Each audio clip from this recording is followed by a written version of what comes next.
भारत गौरव आचार्य श्री पुलक सागर जी गुरुदेव के प्रवचन और लेटेस्ट धार्मिक भजन व कार्यक्रम निशुल्क देखने व सुनने के लिए हमारे YouTube चैनल जीन शरणम मीडिया को आज ही सब्सक्राइब करें और सबसे पहले देखने के लिए बेल आइकन पर क्लिक जरूर करें। सत्य को जान लिया, समझ लिया,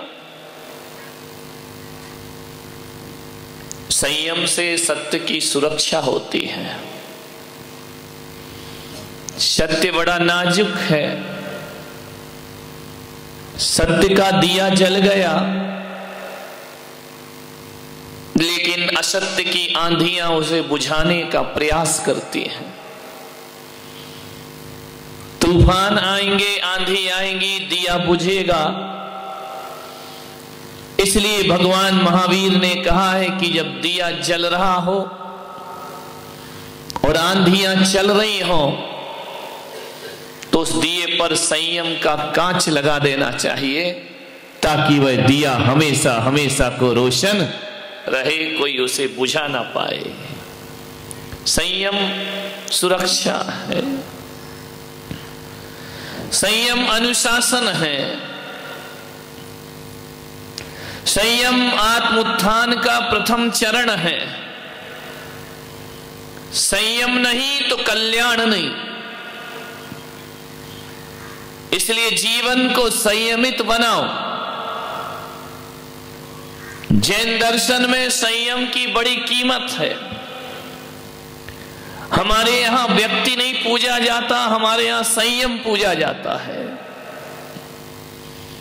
उत्तम व्यक्ति नहीं कहा जाता है, उत्तम संयम कहा जाता है। जिस व्यक्ति के जीवन में संयम आ जाता है वो व्यक्ति सारे जगत में पूज्य हो जाया करता है, सभी उसे प्रणाम करने लगते हैं। संयम होना बहुत जरूरी है।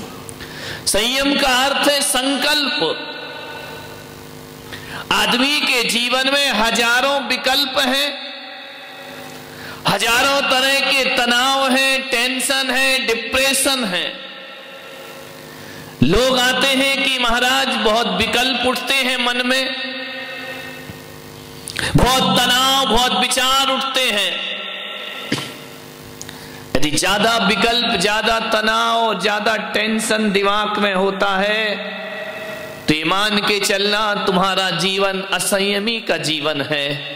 और जो संयम ले लेता है, जो संकल्प ले लेता है, उसके विकल्प अपने आप समाप्त हो जाते हैं। विकल्पों को मिटाने का एक संकल्प ही साधन है। संकल्प करो, विकल्प समाप्त हो जाएंगे। एक रास्ता। एक आदमी ने कहा कि टेंशन बहुत होता है, क्या करे? मैंने कहा कुछ मत करो, करोगे कि टेंशन होगा। टेंशन को मिटाना है तो अटेंशन में रहो। जो अटेंशन में रहेगा उसको कोई टेंशन होने वाला नहीं है। संयम यही कह रहा है कि जीवन को संकल्प से बांध करके चले। लक्ष्य विहीन यात्रा कहीं नहीं पहुंचती है। एक बात ध्यान रखना, आदमी चल रहा है, चल रहा है, चल रहा है, पहुंचा कहां है ये उसे पता ही नहीं है। आदमी चलता तो है, पहुंचता कहीं नहीं है। हम मंदिर जाते हैं, पूजा करते हैं, पाठ करते हैं, पहुंचे कहां? वहीं के वहीं। एक होता है ना कोल्हू का बैल, जो चलता तो बहुत है, उसकी आंख में पट्टी बांध दी जाती है। कोल्हू को जानते हैं? तुम लोग तो जानते होगे। कोल्हू का बैल जो होता है उसकी आंख में पट्टी बंधी रहती है। एक लकड़ी के खंबे से बांध दिया जाता है, गोल गोल घूमता है और मन में यही सोचता है बहुत यात्रा हो गई, आज बहुत चल लिया, सुबह से शाम चलते जा रहा, चलते जा रहा, चलते जा रहा है। वह सोचता है कि यात्रा बहुत कर चुका। लेकिन नादान जब शाम को पत्ती खुलती है तो कोल्हू का बैल चलता तो बहुत है लेकिन पहुंचता कहीं नहीं है। जहां से यात्रा शुरू होती है वहीं अपने को खड़ा हुआ। कहीं ऐसा जीवन हमारा तो नहीं? हम उपवास भी करते हैं, एकासन भी करते हैं, धर्म ध्यान भी कर लेते हैं, पूजा पाठ भी कर लेते हैं, माला जाप भी कर लेते हैं, लेकिन जब मौत आके हमारी पट्टियां खोलती है तो लगता है हम चले तो बहुत हैं लेकिन पहुंचे कहीं नहीं है। वहीं के वहीं अपने आप को खड़ा हुआ पाते। विचार करो, 5-5 पूजा कर ली, घर जाने के बाद क्रोध चालू, त्याग कर लिया, संयम ले लिया, विपरीत परिस्थिति पड़ी, क्रोध चालू, मान बरकरार है, मायाचारी चल ही रही है, पूजन पाठ चल रहा है, इधर धर्म भी चल रहा, उधर कर्म भी चल रहा है, इधर पाप भी चल रहा, उधर पुण्य भी चल रहा है। विचार करिए, ऐसा लगता है कि चले बहुत लेकिन पहुंचे कहीं नहीं। 4 शराबी थे, ना जाने उनको क्या सूझी, आवाज सही कर, बोले चलो नौका विहार करते हैं। एक नदी में पहुंचे, नाव में बैठे चारों शराबी, चप्पू चला रहे हैं, पतवार चला रहे हैं। कहते कि रात पूरी बीत गई, सवेरा होने को आया, पतवार चारों ने बारी बारी से चलाई। कुछ देर, कुछ घंटे पहले शराबी ने चलाई, कुछ घंटे दूसरे शराबी ने चलाई, चलाते जा रहे हैं। एक शराबी ने कहा कि यार सुबह होने को आई, उतर के तो देख किनारा दूसरा आया या नहीं आया। शराबी उतरा, उसने देखा, बड़ी जोर से हंसा। अरे उसने कहा पागल तू हंसता काहे को है? दूसरे से कहा तू आके देख ले। वो उतरा, उसने देखा, वो भी बड़ी जोर से हंसा। 2 बैठे थे, दोनों ने कहा यार पागलो हंस क्यों रहे हो, बताओ ना अपना किनारा आया कि नहीं आया।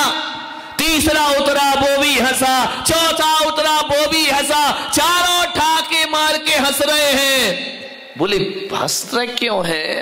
बोले यार अपन ने पतवार तो सारी रात चलाई, लेकिन नाव खोलना तो भूल ही गए। नाव तो अभी भी इसी घाट से बंधी हुई है, सारी रात चलाई, नाव वही की वही खड़ी है, लंगर छोड़ना तो भूल ही गए, लंगर तो घाट से ही बना हुआ है। मान्यवर, कहीं ऐसा ही तो हमारी जिंदगी नहीं उन शराबियों की तरह। हम त्याग तपस्या सब करते हैं, मगर नाव तो घर से बंधी हुई है, नाव तो परिवार से बंधी हुई है, नाव तो हमारी संसार से बंधी हुई है। नाव नहीं छूटी, कहां पहुंचोगे? मेहनत होगी, पहुंचोगे कहीं नहीं। अपने अंतस को टटोलने का प्रयास करें। कितनी अनासक्ति बढ़ी, कितने पाप कम हुए, कितनी कसायों से मुक्ति मिली। ऐसा लगता है कि एक हाथी जब स्नान करता है, नदी में जाकर के नहाता है, और नहाने के बाद घंटों स्नान करता है नदी में डूबकर, और फिर जैसे ही नदी से बाहर निकलता है, धूल पड़ती है, सूंड में भरता है और फिर धूल अपने ऊपर डाल लिया करता है। उत्तम संयम, ध्यान रखना। नहाना फिर धूल से स्नान कर लेना, नहाना धोना सब एक सा ही हो गया। मान्यवर, हम भी अपने जीवन में यही कर रहे हैं। संयम होना चाहिए। संयम एक बंधन है, लेकिन एक बात याद रखना, हर बंधन बंधन नहीं होता। कुछ बंधन ऐसे होते हैं जो मुक्ति में कारण बना करते हैं। संयम एक बंधन है, संयम इंद्रियों का बंधन है, संयम प्राणियों का बंधन है। संयम का अर्थ है अपने मन को बांध करके रखना। लोग कहेंगे चाहते तो मुक्ति है और बंधन की बात कर रहे हैं। कुछ बंधन मुक्ति में कारण होते हैं। एक बेल को यदि ऊपर चढ़ना है घर के ऊपर, तो तो उस बेल को किसी पेड़ के सहारे से बंधना पड़ता है, उस बेल को किसी लकड़ी के सहारे से बंधना पड़ता है। और जब वह बेल किसी लकड़ी का बंधन स्वीकार कर लेती है तो बेल नीचे नहीं जाती, बेल ऊंचाइयों को प्राप्त किया। एक बात बताओ, कुआं है, बाल्टी है, बाल्टी में रस्सी का बंधन है, ये बंधन उसका पतन है या उत्थान है? विचार करिए। जब वह रस्सी में बाल्टी बंधी रहती है और बाल्टी को जब कुएं में फेंक दिया जाता है और जब बाल्टी पानी में डूब जाती है तो रस्सी का बंधन डूबी हुई बाल्टी को फिर ऊपर लेकर के आ जाता है, उसे ऊंचाइयां प्रदान कर। ये संयम है। संयम माने रस्सी का बंधन। हमारा जीवन एक बाल्टी है, रस्सी एक बंधन है, और वही बंधन उस बाल्टी को ऊंचाइयों पर लाने में कारण बना करता है। मान्य आचार्य शांति सागर जी महाराज प्रथम आचार्य हुए जिनसे श्रवण परंपरा चली है। बड़े उपकार हैं इस जैन समाज पर उनके। मैं तो कहता हूं कि हमारे पूर्वज, हमारे माता पिता के जो उपकार हमारे जीवन में नहीं होंगे, उससे ज्यादा उपकार आचार्य शांति सागर महाराज के पूरी समाज पर हुआ करते हैं। पूरी श्रवण संस्कृति पर उनके उपकार हैं। किसी ने आचार्य महाराज से पूछा कि सौगंध लेने की क्या जरूरत है, नियम लेने की क्या जरूरत है? क्या जीवन बिना नियम के नहीं चल सकता है? आप हर किसी को कोई ना कोई नियम पकड़ाते हैं, कोई ना कोई संयम दिया करते हैं, कोई ना कोई सौगंध दिया करते हैं, आप आंकड़ी दिया करते हैं, आप प्रतिज्ञा कराया करते हैं। क्या जरूरी है प्रतिज्ञा लेना, नियम लेना? ऐसे भी तो जी सकते हैं ना। जिंदगी को जीना है, जीते रहो। आचार्य शांति सागर महाराज ने कहा कि सच कहते हो, कोई जरूरत नहीं है नियम की, जिंदगी तो जी सकते हो। जिंदगी तो एक जानवर भी जिया करता है, जिंदगी तो एक पशु भी जिया करता है। जिंदगी जीना कोई बहुत बड़ी बात नहीं हुआ करती है। लेकिन उन्होंने कहा, जरा ये बताओ कि बिना नियम के जिंदगी चलती कैसे है? एक बात बताओ बारामती वालों, एक व्यापार करते हैं आप, दुकान चलाते हैं, उसके भी कुछ नियम कायदे होते हैं या नहीं होते हैं? एक नियम होता है कितने बजे दुकान खोलना और कितने बजे दुकान को मंगल करना, यह भी एक नियम हुआ करता है। ग्राहक से कैसे बातें करना, यह भी एक नियम हुआ करता है। अरे कब खाना, कब पीना, कब सोना, कब उठना, यह भी एक नियम हुआ करता है। एक बात तो बताओ, आचार्य महाराज ने कहा कि बिना नियम के जिंदगी चलती कहां है? अरे बच्चे को विद्या अध्ययन करना है तो स्कूल जाने का भी एक नियम होता है और स्कूल से लौटने का भी एक नियम। बिना नियम के कैसे चलेगी जिंदगी? अभी 7 बजे से आपने पूजन अभिषेक की, यह भी एक नियम है, यह भी एक अनुशासन है। 9 बजे पूजन समाप्त, यह भी एक नियम है। 10 बजे तक प्रवचन, यह भी एक नियम है। एक बात बताओ, यदि दुनिया से ये नियम खत्म कर दिए जाएं तो दुनिया जीने के लायक ना बचेगी मेरे भाई। कौन कैसे जिएगा? माता पिता से कैसे व्यवहार, यह भी एक नियम है। बहन से कैसे व्यवहार, यह भी एक नियम है। भाई से कैसे व्यवहार, पति से कैसे व्यवहार। एक बात याद रखना, जो इन नियमों को तोड़ता है उसकी जिंदगी विनाश में कारण होती है, और जो नियम को पालता है उसकी जिंदगी उत्थान। कभी किसी नदी को देखना, नदी के बहने का भी एक नियम है। दोनों ही तट की सीमाओं में बंद करके बहा करती है नदी।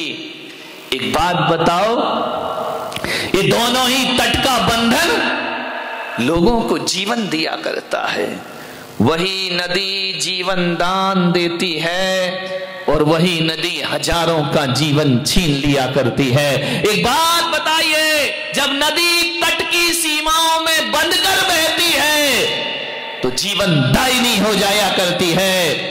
जब तट की दोनों किनारों की सीमा और संयम को तोड़ती है तो वही नदी लोगों के सर्वनाश में